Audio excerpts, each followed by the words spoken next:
UP TET का आगाज हो चुका है। आप सभी को पता है कि जुलाई में आप सभी के यूपी टेट का एग्जाम डिसाइड कर लिया गया है। तो ऐसे में यूपी टेट की तैयारी को भी तो धार देने की जरूरत है।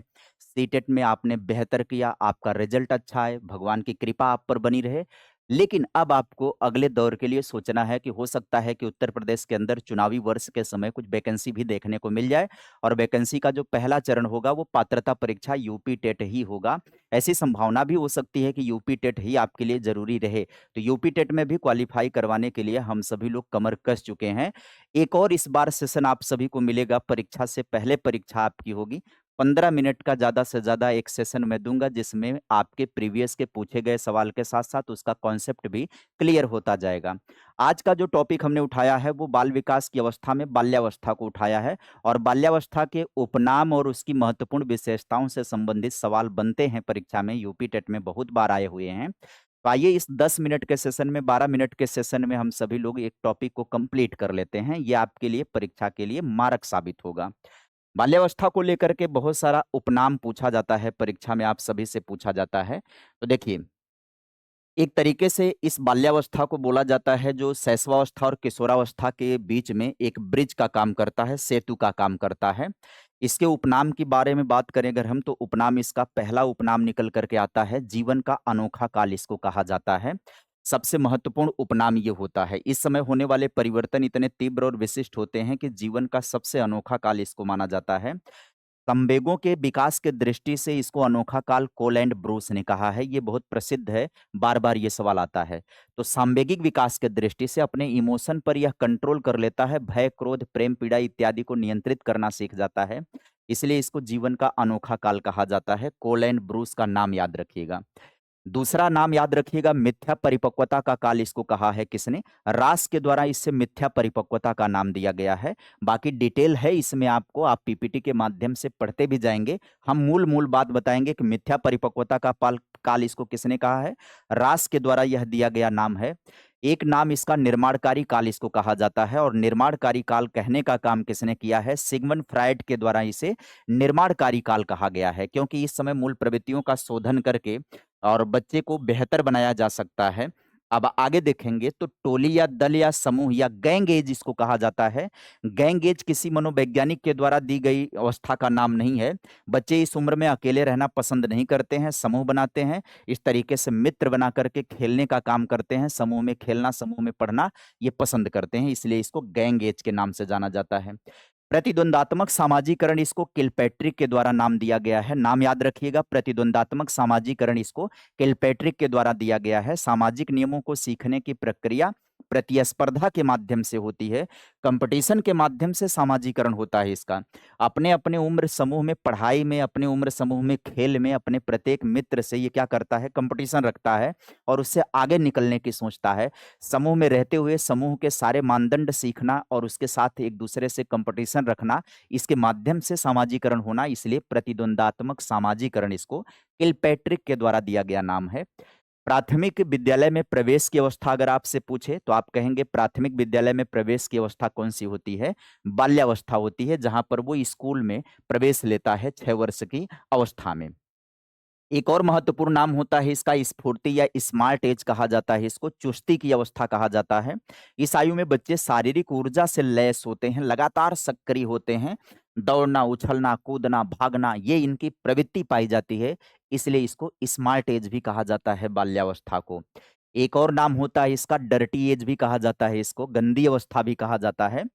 खेल-कूद और भाग-दौड़ के प्रति ये इतना ज़्यादा रुझान पाया जाता है इस उम्र में कि बच्चे अक्सर गंदे से दिखते हैं, जहाँ भी रहेगा गंदा-सा ही दिखेगा।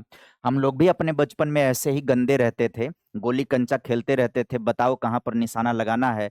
निशाना लगाने वाली बात आती थी तो फिर यहाँ से जलप्रपात भी शुरू हो जाता था, तो ऐसे उठाकर ऐसे पोंछ लेते थे, ये वाली बात आती थी। तो गंदी अवस्था इसको कहते हैं। एक और उपनाम होता है इसका खेल की अवस्था इसको बोला जाता है।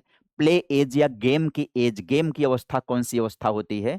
तो देखो, खिलौनों की अवस्था जो होती है वो पूर्व बाल्यावस्था होती है। एक बात यह भी आप याद रखिएगा, जब आपसे खिलौने की अवस्था पूछा जाए तो 2 वर्ष से 6 वर्ष का जो टाइम होता है वो खिलौने की अवस्था होती है। 2 वर्ष से 6 वर्ष खिलौने की अवस्था होती है, टॉय एज होती है।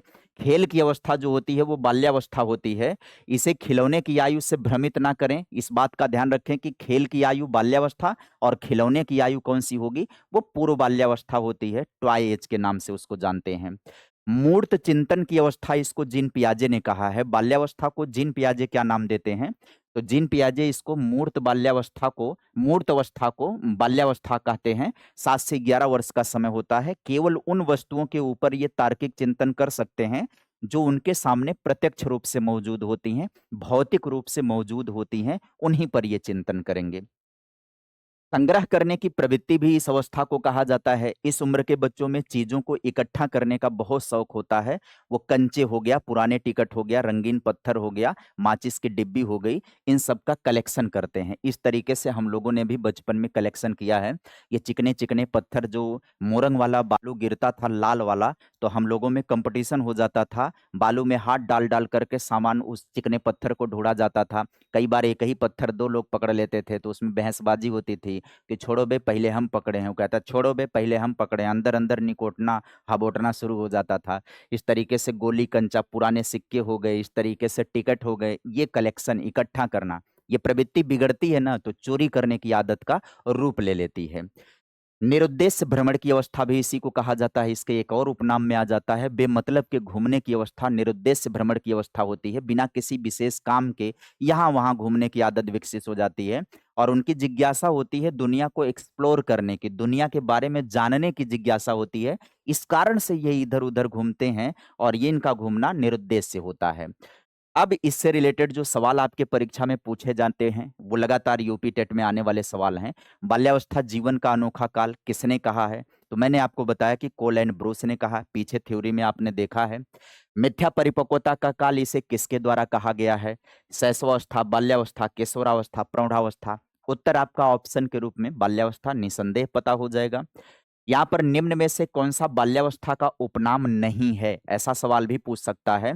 प्राथमिक विद्यालय की आयु, खिलौने की आयु, स्फूर्ति की अवस्था, गंदी अवस्था। तो खिलौने की अवस्था हमने आपको क्या समझाया था कि 2 वर्ष से 6 वर्ष का जो टाइम ड्यूरेशन होता है, इसको पूर्व बाल्यावस्था को अपन खिलौने की अवस्था के नाम से जानते हैं।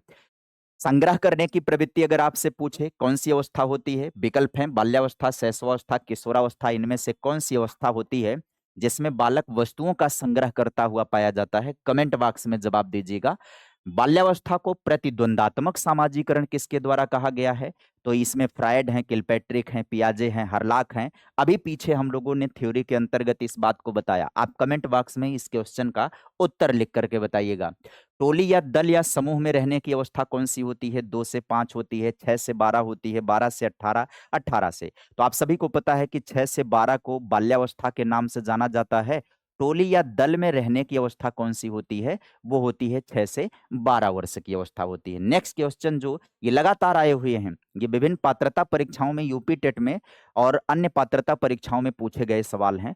बाल्यावस्था में निरुद्देश्य घूमने की प्रवृत्ति का अर्थ क्या मतलब होता है? घर से भाग जाना होता है, स्कूल ना जाना होता है, बिना किसी काम के इधर-उधर घूमना होता है, नींद में चलना होता है, तो बेमतलब का इधर-उधर घूमना होता है इनका।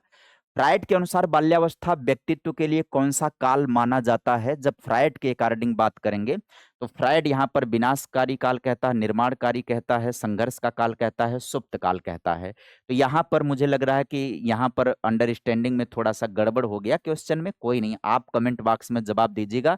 यहाँ पर मैं बता दूँ आप सभी को, 2 यहाँ पर विकल्प सही होते हुए दिखाई पड़ रहे हैं। 2 विकल्प यहाँ पर बाल्यावस्था को मनोलैंगिक विकास की दृष्टि से प्रसुप्त अवस्था या सुप्त अवस्था कहा फ्रायड ने, लेकिन बाल्यावस्था को विशेषताओं के आधार पर निर्माणकारी काल कहा है। किसने? फ्रायड ने कहा है। आपको वीडियो का कंटेंट कैसा लगा और ये इस तरीके की वीडियो आप कितना चाहते हो? क्या ये आपको पसंद आ रही है? ये तमाम बातों का कमेंट आप करके जवाब मुझे देंगे। आपके कमेंट के माध्यम से मैं प्रेरित होऊँगा और इस तरीके की वीडियो आपके लिए समर्पित करूँगा, लेकर के आऊँगा, जो आपके परीक्षा के लिए रामबाण साबित होगी। आपके परीक्षा को धार देने का काम करेगी और आपके रिवीजन को भी फास्ट बनाने का काम करेगी। 10 मिनट की वीडियो और आपको कंप्लीट बातें उसमें पता चल जाएँगी एक टॉपिक की और उससे रिलेटेड जो पूर्व के सवाल हैं, वो भी कन्फर्म हो जाएँगे। तो उम्मीद करेंगे कि आपको सेशन अच्छा लगेगा इस तरीके की। वीडियो को ढेर सारा प्यार दीजिएगा, अपने हित मित्रों तक साझा करिएगा, शेयर करिएगा। चैनल पर नए जुड़ेंगे तो आप सब्सक्राइब जरूर कर लीजिएगा। आपके यूपी टेट के बेहतर तैयारी के लिए हम प्रतिबद्ध हो चुके हैं। क्या आप प्रतिबद्ध हैं? कमेंट बॉक्स में लिख करके जवाब दीजिएगा। इस सेशन में इतना ही। Bye bye, take care, thank you.